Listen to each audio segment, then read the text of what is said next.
సంగారెడ్డి పట్టణంలోని బీజేపీ జిల్లా కార్యాలయంలో మెదక్ ఎంపీ రఘునందన్ రావు మీడియా సమావేశం నిర్వహించి మాట్లాడుతూ కేంద్రంలో బీజేపీ అధికారంలోకి 3 పర్యాయాలు వచ్చినప్పటి నుంచి ప్రధాని నరేంద్ర మోడీ దేశ ప్రజలకు ఉపయోగపడే బిల్లులు పార్లమెంట్లో ప్రవేశపెట్టారని, అందులో భాగంగా వక్ఫ్ బోర్డు సవరణ చట్టం తీసుకువచ్చారని, ఈ చట్టం వల్ల పేద రైతుల వక్ఫ్ బోర్డులో పడ్డ భూములను వాళ్ళు న్యాయ పోరాటం చేసుకోవడానికి వీలు కలుగుతుందని, అదేవిధంగా కలెక్టర్ కూడా జోక్యం చేసుకునే వీలుంటుందని, జైరాబాద్ అసెంబ్లీ స్థానంలో కోహిర్ గ్రామంలోనే 8,000 ఎకరాల పేద హిందూ ముస్లిం రైతుల భూమిని వక్ఫ్ ఆస్తిగా ప్రకటించిందని, ముగుడంపల్లి గ్రామంలో 2,000 ఎకరాల భూమిని కూడా వక్ఫ్ ఆస్తిగా ప్రకటించుకుందని, వక్ఫ్ బాధితులు హిందువులు కాకుండా పేద ముస్లిం రైతులు కూడా ఉన్నారని, కొంతమంది ఎంపీలు ప్రజలను తప్పుదోవ పట్టించే సమావేశాలు నిర్వహిస్తున్నారని, హైదరాబాద్ పాత బస్తీలో వక్ఫ్ బోర్డు సంబంధించిన భూములపై శ్వేతపత్రం విడుదల చేయాలని సీఎం రేవంత్ రెడ్డికి సందర్భంగా వారు సవాల్ విసిరారు.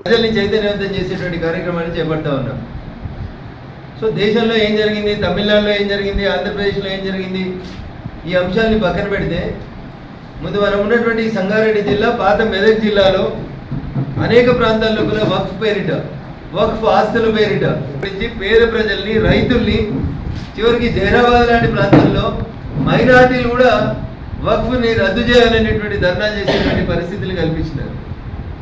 జైరాబాదే కాదు, జైరాబాద్ చుట్టుపక్కల ఉన్నటువంటి మండలాలు, జైరాబాద్ మున్సిపాలిటీ, సంగారెడ్డి, గజ్వేల్ మున్సిపాలిటీ, ఇట్లా చాలా ప్రాంతాల లోపల నేను గతంలో ప్రాతినిధ్యం వహించినటువంటి దుబ్బాక నియోజకవర్గంలో నార్సింగి అనే మండలంలో ఒక ఊరును కూడా ఊరిలో ఉన్న ఇళ్లతో సహా 3 తరాల నుంచి వ్యవసాయం చేసుకుంటున్నారు. ఊరిలో ఉన్నటువంటి ఇల్లు మొత్తం కూడా వక్ఫ్ ఆస్తులుగా ప్రకటిస్తే రాష్ట్ర హైకోర్టులో ఒక పెద్ద కేసు నడుస్తూ ఉంది. గత 10-15 సంవత్సరాల నుంచి గ్రామస్తులు తిరుగుతూ ఉన్నారు. ఊరు పోయింది, 3 తరాలు, దాతలు, తండ్రులు, ఆఖరికి మనమలు వస్తే మనమలు ఉంటున్న ఇళ్ళని కూడా వక్ఫ్ కిందనే డిక్లేర్ చేశారు. నార్సింగి, చేగుంట, సంగారెడ్డి, జహీరాబాద్, సిద్దిపేట, గజ్వల్, ఇట్లా వాళ్ళకి ఏది నచ్చితే అది.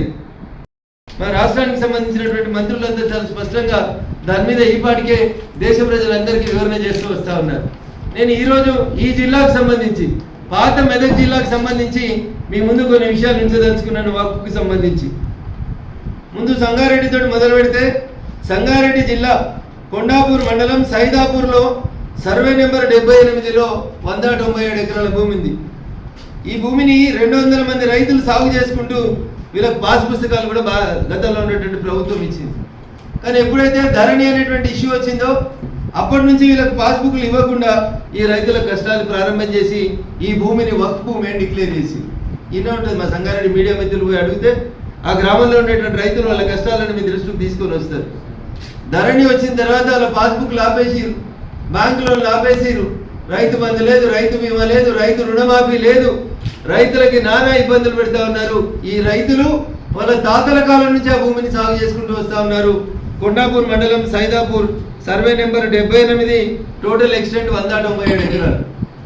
పక్కనే పాటిల్ సార్ ఉన్నారు జైరాబాద్లో సత్వార్లో ఒక దేశ్ముఖ్ రైతు కుటుంబానికి సర్వే నెంబర్ 429, 430, 471లో 40 acres ల్యాండ్ ఉంటుంది దేశ్ముఖ్ గారికి.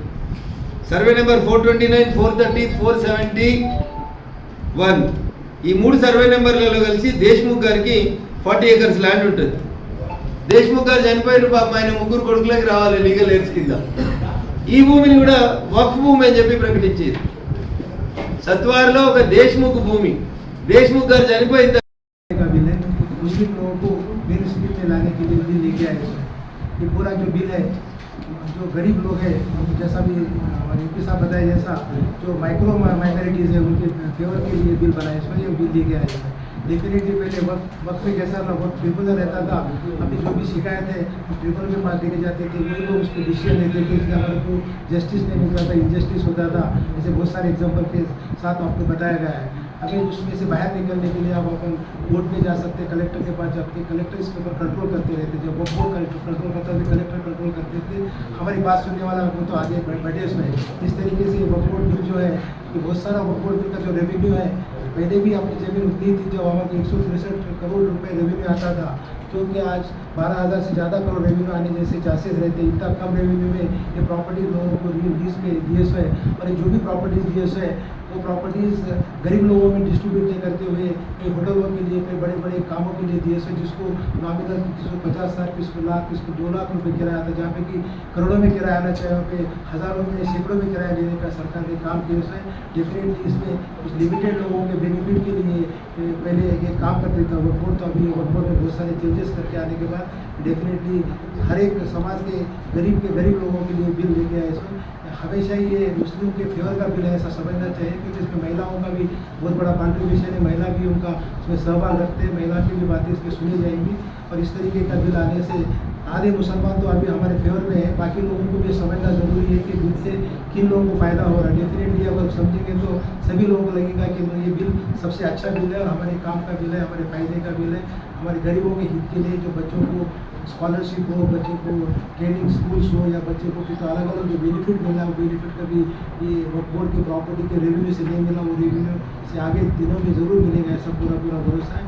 डेफिनेटली ये जो हमारा जो अभियान है आखिरी आदमी तक पहुंचाने का हम जरूर काम करना चाहिए, हमारे पक्ष हमारे पार्टी के और हमारे प्रेस मीडिया वाले भी ये सभी विषय आखिरी आदमी तक पहुंचा के वक्फ बोर्ड बिल के बारे में जो भी डाउट्स है वो डाउट्स क्लियर करेंगे, ऐसा मैं उम्मीद रखता हूँ। सबको धन्यवाद। మరిన్ని అప్డేట్స్ కోసం మా ఛానల్ని సబ్స్క్రైబ్ చేయండి।